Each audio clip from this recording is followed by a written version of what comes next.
18वां अध्याय। भिन्न भिन्न वर्षों का वर्णन।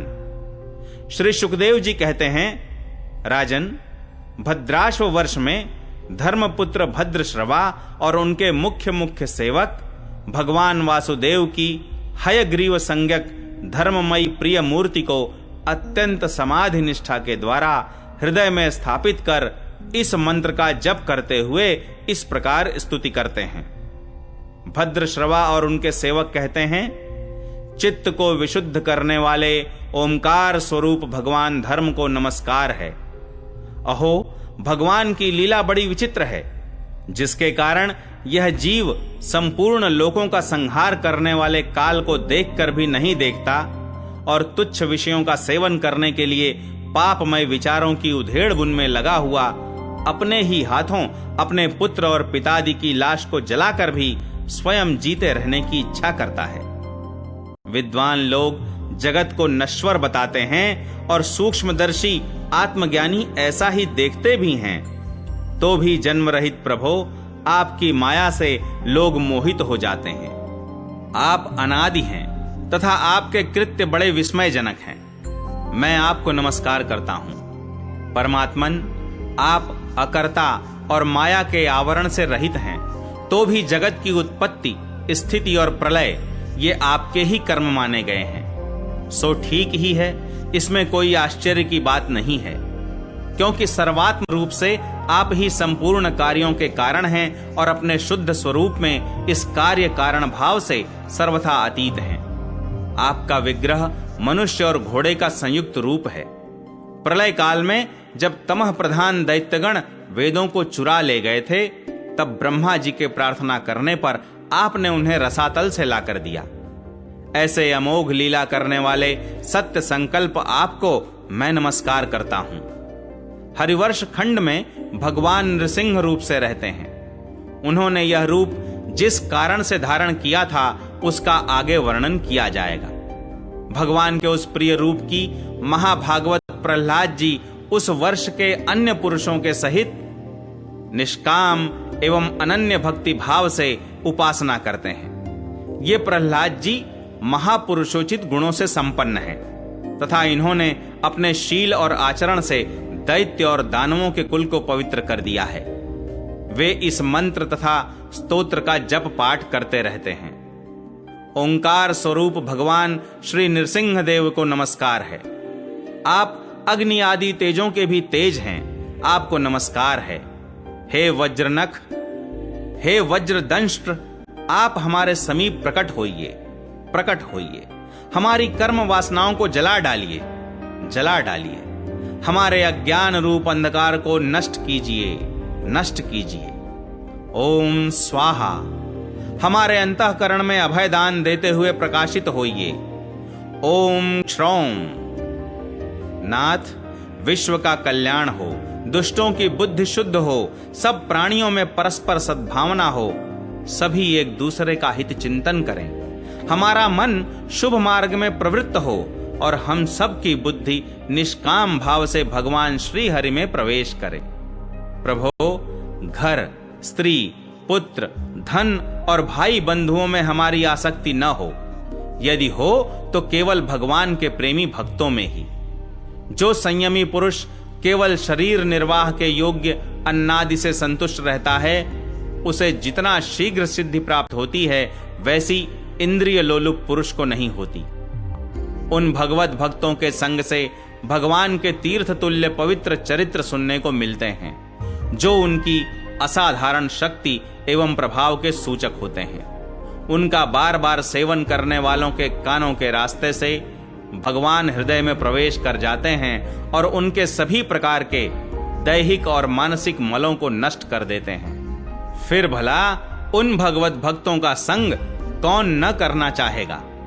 जिस पुरुष की भगवान में निष्काम भक्ति है, उसके हृदय में समस्त देवता धर्म ज्ञानादि संपूर्ण सद्गुणों के सहित सदा निवास करते हैं।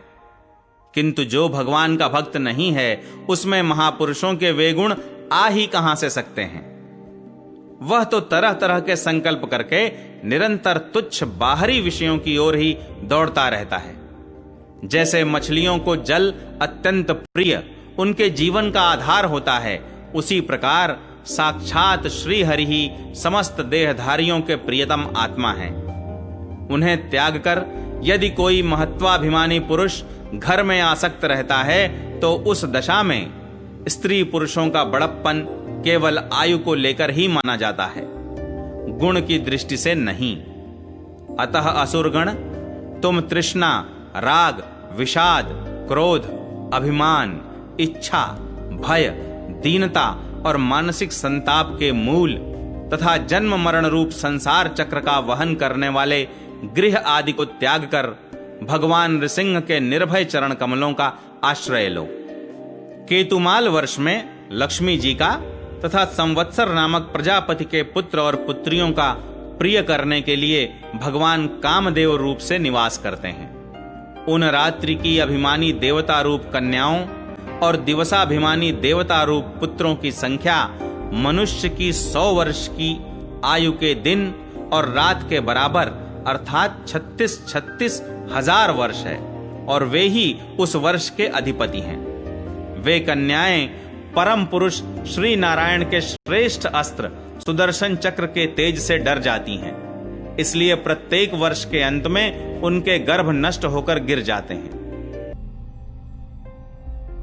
भगवान अपने सुललित गति विलास से सुशोभित मधुर मधुर मंद मुस्कान से, मनोहर लीलापूर्ण चारु चितवन से, कुछ उझके हुए सुंदर भ्रूमंडल की छबीली छटा के द्वारा वदर नारविंद राशि राशि सौंदर्य उड़ेल कर सौंदर्य देवी श्री लक्ष्मी को अत्यंत आनंदित करते और स्वयं भी आनंदित होते रहते हैं। श्री लक्ष्मी जी परम समाधि योग के द्वारा भगवान के उस मायामय स्वरूप की रात्रि के समय प्रजापति संवत्सर की कन्याओं सहित और दिन में उनके पतियों के सहित आराधना और वे इस मंत्र का जप करती हुई भगवान की स्तुति करती हैं। जो इंद्रियों के नियंता और संपूर्ण श्रेष्ठ वस्तुओं के आकार हैं, क्रिया शक्ति, ज्ञान शक्ति और संकल्प अध्यवसाय आदि चित्त के धर्मों तथा उनके विषयों के अधीश्वर हैं, 11 इंद्रिय और 5 विषय इन 16 कलाओं से युक्त हैं, वेदोक्त कर्मों से प्राप्त होते हैं तथा अन्नमय, अमृतमय और सर्वमय हैं। उन मानसिक, इंद्रियक एवं शारीरिक बल स्वरूप परम सुंदर भगवान कामदेव को ओम ह्राम ह्रीम ह्रूम इन बीज मंत्रों के सहित सब ओर से नमस्कार है। भगवान, आप इंद्रियों के अधीश्वर हैं।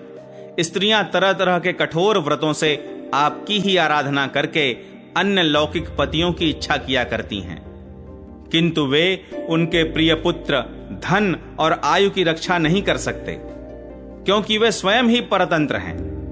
सच्चा पति, रक्षा करने वाला या ईश्वर वही है जो स्वयं सर्वथा निर्भय हो और दूसरे भयभीत लोगों की सब प्रकार से रक्षा कर सके। ऐसे पति एकमात्र आप ही हैं। यदि एक से अधिक ईश्वर माने जाएं तो उन्हें एक दूसरे से भय होने की संभावना है। अतएव आप अपनी प्राप्ति से बढ़कर और किसी लाभ को नहीं मानते।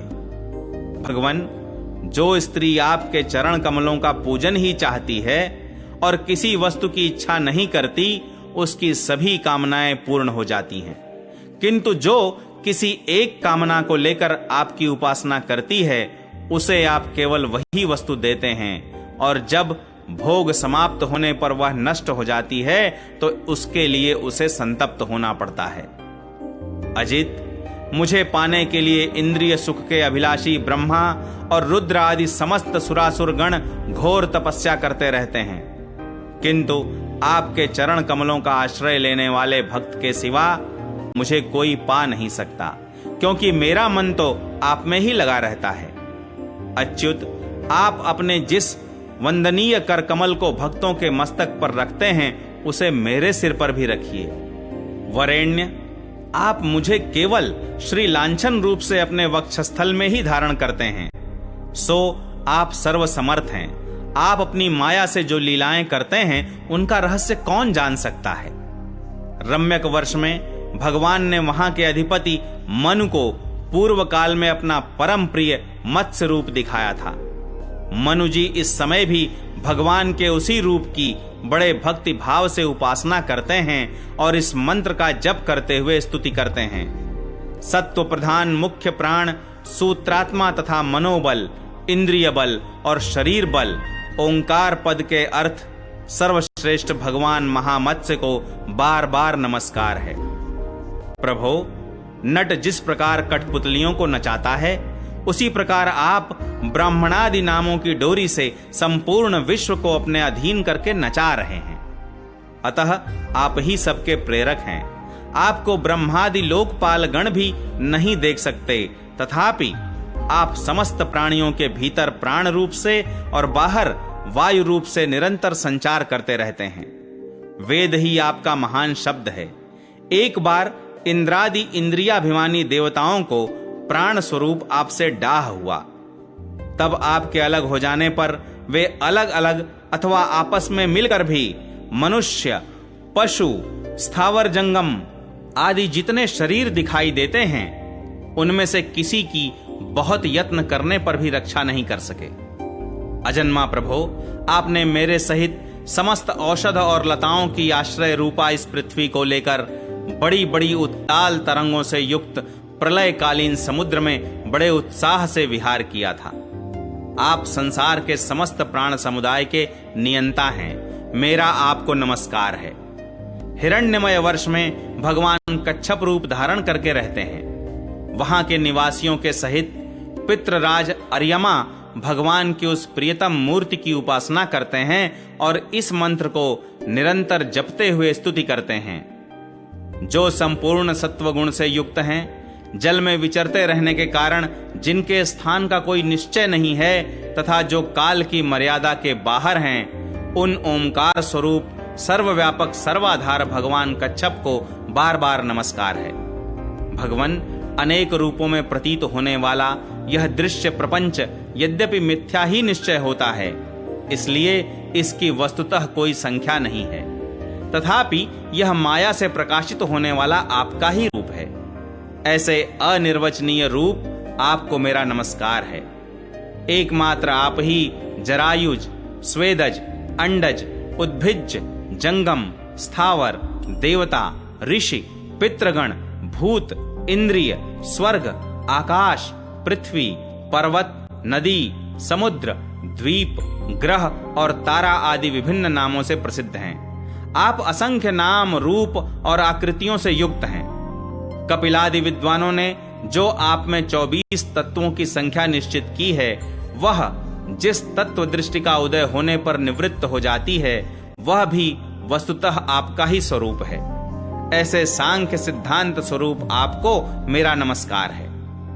उत्तर कुरुवर्ष में भगवान यज्ञ पुरुष वराह मूर्ति धारण करके विराजमान हैं। वहां के निवासियों के सहित साक्षात पृथ्वी देवी उनकी अविचल भक्ति भाव से उपासना करती और इस परमोत्कृष्ट मंत्र का जप करती हुई स्तुति करती हैं, जिनका तत्व मंत्रों से जाना जाता है, जो यज्ञ और क्रतु रूप हैं तथा बड़े बड़े यज्ञ जिनके अंग हैं, उन ओंकार स्वरूप शुक्ल कर्ममय त्रियुग मूर्ति पुरुषोत्तम भगवान वराह को बार बार नमस्कार है।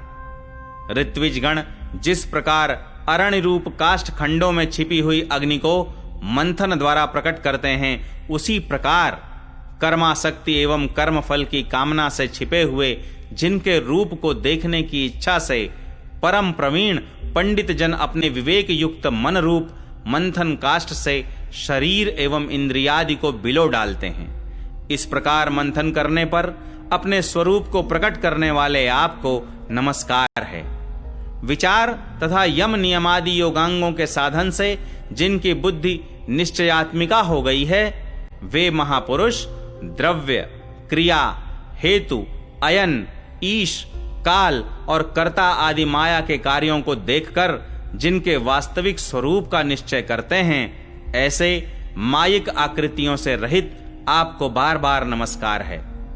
जिस प्रकार लोहा जड़ होने पर भी चुंबक की सन्निधि मात्र से चलने फिरने लगता है, उसी प्रकार जिन सर्वसाक्षी की इच्छा मात्र से, जो अपने लिए नहीं बल्कि समस्त प्राणियों के लिए होती है, प्रकृति अपने गुणों के द्वारा जगत की उत्पत्ति स्थिति और प्रलय करती रहती है, ऐसे संपूर्ण गुणों एवं कर्मों के साक्षी आपको नमस्कार है। आप जगत के कारणभूत आदि सूकर हैं। जिस प्रकार एक हाथी दूसरे हाथी को पछाड़ देता है, उसी प्रकार गजराज के समान क्रीड़ा करते हुए आप युद्ध में अपने प्रतिद्वंद्वी हिरण्याक्ष दैत्य को दलित करके मुझे अपनी दाढ़ों की नोक पर रखकर रसातल से प्रलय पयोधि के बाहर निकले थे। मैं आप सर्वशक्तिमान प्रभु को बार बार नमस्कार करती हूं। 8वां अध्याय नारायण कवच का उपदेश। राजा परीक्षित ने पूछा, भगवान, देवराज इंद्र ने जिससे सुरक्षित होकर शत्रुओं की चतुरंगिणी सेना को खेल खेल में अनायास ही जीतकर त्रिलोकी की राजलक्ष्मी का उपभोग किया, आप उस नारायण कवच को मुझे सुनाइए और यह भी बतलाइए कि उन्होंने उससे सुरक्षित होकर रणभूमि में किस प्रकार आक्रमणकारी शत्रुओं पर विजय प्राप्त की। श्री शुकदेव जी ने कहा, परीक्षित, जब देवताओं ने विश्वरूप को पुरोहित बना लिया, तब देवराज इंद्र के पक्ष करने पर विश्वरूप ने उन्हें नारायण कवच का उपदेश दिया। तुम एकाग्रचित्त से उनका श्रवण करो। विश्वरूप ने कहा, देवराज इंद्र, भय का अवसर उपस्थित होने पर नारायण कवच धारण करके अपने शरीर की रक्षा कर लेनी चाहिए। उसकी विधि यह है कि पहले हाथ पैर धोकर आचमन करें, फिर हाथ में कुश की पवित्री धारण करके उत्तर मुंह बैठ जाएं। इसके बाद कवच धारण प्रयत्न और कुछ न बोलने का निश्चय करके पवित्रता से ओम नमो नारायणाय और ओम नमो भगवते वासुदेवाय, इन मंत्रों के द्वारा हृदय आदि अग्न्यास तथा अग्नुष्टादि करन्यास करें। पहले ओम नमो नारायणाय इस अष्टाक्षर मंत्र के ओम आदि 8 अक्षरों का क्रमशः पैरों, घुटनों, जांघों, पेट, हृदय, वक्षस्थल, मुख और सिर में न्यास करें, अथवा पूर्वोक्त मंत्र के मकार से लेकर ओम कार पर्यंत 8 अक्षरों का सिर से आरंभ करके उन्हीं 8 अंगों में विपरीत क्रम से न्यास करें। तदंतर ओम नमो भगवते वासुदेवाय इस द्वादशाक्षर मंत्र के ओम आदि 12 अक्षरों का दाईं तर्जनी से बाईं तर्जनी तक दोनों हाथ की 8 उंगलियों और दोनों अंगूठों की 2-2 गांठों से न्यास करें। फिर ओम विष्णवे नमः इस मंत्र के पहले अक्षर ओम का हृदय में, वी का ब्रह्मंड में, श का भौं के बीच में, ण का चोटी में, वे का दोनों नेत्रों में और न का शरीर की सब गांठों में न्यास करें। तदंतर ओम मह अस्त्राय फट कहकर दिगंबर करें। इस प्रकार न्यास करने से इस विधि को जानने वाला पुरुष मंत्र स्वरूप हो जाता है। इसके बाद समग्र ऐश्वर्य, धर्म, यश, लक्ष्मी, ज्ञान और वैराग्य से परिपूर्ण इष्ट देव भगवान का ध्यान करे और अपने को भी तदरूप ही चिंतन करे। तत्पश्चात विद्या, तेज और तपह स्वरूप इस कवच का पाठ करें। भगवान श्री हरि गरुड़ जी की पीठ पर अपने चरण कमल रखे हुए आणिमादि 8 सिद्धियां उनकी सेवा कर रही हैं। 8 हाथों में शंख, चक्र, गदा, तलवार, बाण, धनुष और पाश, ढाल, फंदा धारण किए हुए वे ही ओमकार स्वरूप प्रभु सब प्रकार से सब ओर से मेरी रक्षा करे। मत्स्य मूर्ति भगवान जल के भीतर जल जंतुओं से और वरुण के पाश से मेरी रक्षा करे। माया से ब्रह्मचारी का रूप धारण करने वाले वामन भगवान स्थल पर और विश्वरूप श्री त्रिविक्रम भगवान आकाश में मेरी रक्षा करे। जिनके घोर अट्टहास से सब दिशाएं गूंज उठती हैं और गर्भवती दैत्य पत्नियों के गर्भ गिर जाते हैं, वे दैत्य यूथ पतियों के शत्रु भगवान नृसिंह किले, जंगल, रणभूमि आदि विकट स्थानों में मेरी रक्षा करें। अपनी दाढ़ों पर पृथ्वी को धारण करने वाले यज्ञ मूर्ति वाराह भगवान मार्ग में परशुराम जी पर्वतों के शिखरों पर और लक्ष्मण जी के सहित भरत के बड़े भाई भगवान रामचंद्र प्रवास के समय मेरी रक्षा करें। भगवान नारायण मारण मोहन आदि भयंकर अभिचारों और सब प्रकार के प्रमादों से मेरी रक्षा करें। ऋषि श्रेष्ठ नर गर्भ से योगेश्वर भगवान दत्तात्रेय योग के विघ्नों से और त्रिगुणाधिपति भगवान कपिल कर्म बंधनों से मेरी रक्षा करें। परमर्षि संत कुमार कामदेव से हयग्रीव भगवान मार्ग में चलते समय देव मूर्तियों को नमस्कार आदि न करने के अपराध से देवर्षि नारद सेवा अपराधों से और भगवान कच्छप सब प्रकार के नरकों से मेरी रक्षा करें। भगवान धन्वंतरी कुपथ से जितेंद्रिय भगवान ऋषभ देव सुख दुख आदि भयदायक द्वंद्वों से यज्ञ भगवान लोकापवाद से बलराम जी मनुष्यकृत कष्टों से और श्री शेष जी क्रोधवश नामक संपर्क गण से मेरी रक्षा करें। भगवान श्री कृष्ण द्वैपायन व्यास जी अज्ञान से तथा बुद्धदेव पाखंडियों से और प्रमाद से मेरी रक्षा करें। धर्म रक्षा के लिए महान अवतार धारण करने वाले भगवान कल की पाप बहुल कालिकाल के दोषों से मेरी रक्षा करें। प्रातः काल भगवान केशव अपनी गदा लेकर कुछ दिन चढ़ आने पर भगवान गोविंद अपनी बांसुरी लेकर दोपहर के पहले भगवान नारायण अपनी तीक्ष्ण शक्ति लेकर और दोपहर को भगवान विष्णु चक्रराज सुदर्शन लेकर मेरी रक्षा करें। तीसरे पहर में भगवान मधुसूदन अपना प्रचंड धनुष लेकर मेरी रक्षा करें। सायंकाल में ब्रह्मा आदि त्रिमूर्तिधारी माधव सूर्यास्त के बाद ऋषिकेश अर्धरात्रि के पूर्व तथा अर्धरात्रि के समय अकेले भगवान पद्मनाभ मेरी रक्षा करें। रात्रि के पिछले प्रहर में श्री वत्स लांछन श्री हरि उषा काल में खड्गधारी भगवान जनार्दन सूर्योदय से पूर्व श्री दामोदर और संपूर्ण संध्याओं में कालभूमि भगवान विश्वेश्वर मेरी रक्षा करें। सुदर्शन आपका आकार चक्र रथ के पहिए की तरह है। आपके किनारे का भाग प्रलय कालीन अग्नि के समान अत्यंत तीव्र है। आप भगवान की प्रेरणा से सब और घूमते रहते हैं। जैसे आग वायु की सहायता से सूखे घास फूस को जला डालती है, वैसे ही आप हमारी शत्रु सेना को शीघ्र जला दीजिए। कौमोद की गदा आपसे छूटने वाली चिनगारियों का स्पर्श वज्र के समान असह्य है। आप भगवान अजित के प्रिया हैं और मैं उनका सेवक हूं, इसलिए आप कुष्मांड विनायक यक्ष राक्षस भूत और प्रेतादि ग्रहों को अभी कुचल डालिए तथा मेरे शत्रुओं को चूर चूर कर दीजिए। शंख श्रेष्ठ, आप भगवान श्री कृष्ण के फूंकने से भयंकर शब्द करके मेरे शत्रुओं का दिल दहला दीजिए एवं यातुधान प्रथम प्रेत मातृका पिशाच तथा ब्रह्म राक्षस आदि भयावने प्राणियों को यहां से झटपट भगा दीजिए। भगवान की प्यारी तलवार आपकी धार बहुत तीक्ष्ण है। आप भगवान की प्रेरणा से मेरे शत्रुओं को छिन्न भिन्न कर दीजिए। भगवान की प्यारी ढाल आप में सैकड़ों चंद्राकार मंडल हैं। आप पाप दृष्टि पापात्मा शत्रुओं की आंखें बंद कर दीजिए और उन्हें सदा के लिए अंधा बना दीजिए। सूर्य आदि ग्रह धूमकेतु पुच्छल तारे आदि केतु दुष्ट मनुष्य सर्प आदि रेंगने वाले जंतु दाढ़ों वाले हिंसक पशु भूत प्रेत आदि तथा पापी प्राणियों से हमें जो भय हो और जो हमारे मंगल के विरोधी हो, वे सभी भगवान के नाम रूप तथा आयुधों का कीर्तन करने से तत्काल नष्ट हो जाए।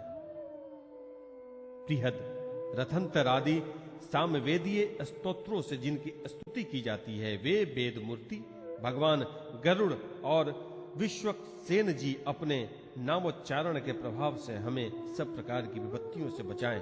श्री हरि नाम रूप वाहन आयुध और श्रेष्ठ पार्षद हमारी बुद्धि इंद्रिय मन और प्राणों को सब प्रकार की आपत्तियों से बचाएं।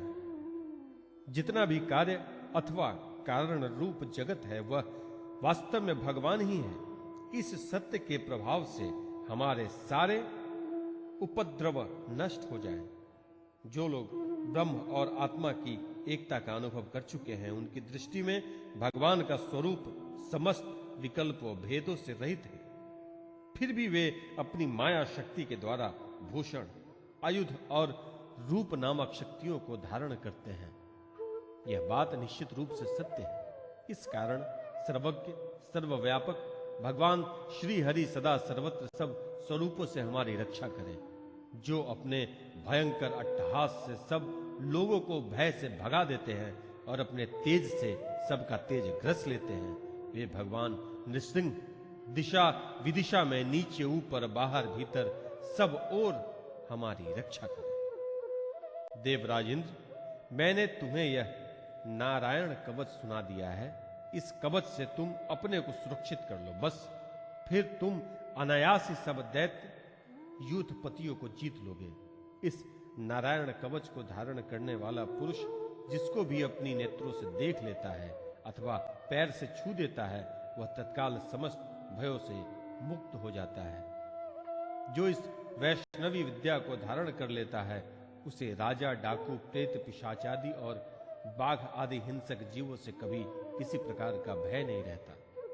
देवराज, प्राचीन काल की बात है, एक कौशिक गोत्रीय ब्राह्मण ने इस विद्या को धारण करके योग धारणा से अपना शरीर मरुभूमि में त्याग दिया। जहां उस ब्राह्मण का शरीर पड़ा था, उसके ऊपर से एक दिन गंधर्वराज चित्ररथ अपनी स्त्रियों के साथ विमान पर बैठकर निकले। वहां आते ही वे नीचे की ओर सिर किए विमान सहित आकाश से पृथ्वी पर गिर पड़े। इस घटना से उनके आश्चर्य की सीमा न रही। जब उन्हें वालखिल्य मुनियों ने बताया कि यह नारायण कवच धारण करने का प्रभाव है, तब उन्होंने उस ब्राह्मण देवता की हड्डियों को ले जाकर पूर्व वाहिनी सरस्वती नदी में प्रवाहित कर दिया और फिर स्नान करके वे अपने लोक को चले गए। श्री शुकदेव जी कहते हैं, परीक्षित, जो पुरुष इस नारायण कवच को समय पर सुनता है और जो आदर पूर्वक इसे धारण करता है, उसके सामने सभी प्राणी आदर से झुक जाते हैं और वह सब प्रकार के भयों से मुक्त हो जाता है। परीक्षित, शतक्रतु इंद्र ने आश्चर्य विश्वरूप जयी से वह वैष्णवी विद्या प्राप्त करके रणभूमि में असुरों को जीत लिया और वे त्रैलोक्या लक्ष्मी का उपभोग करने लग गए।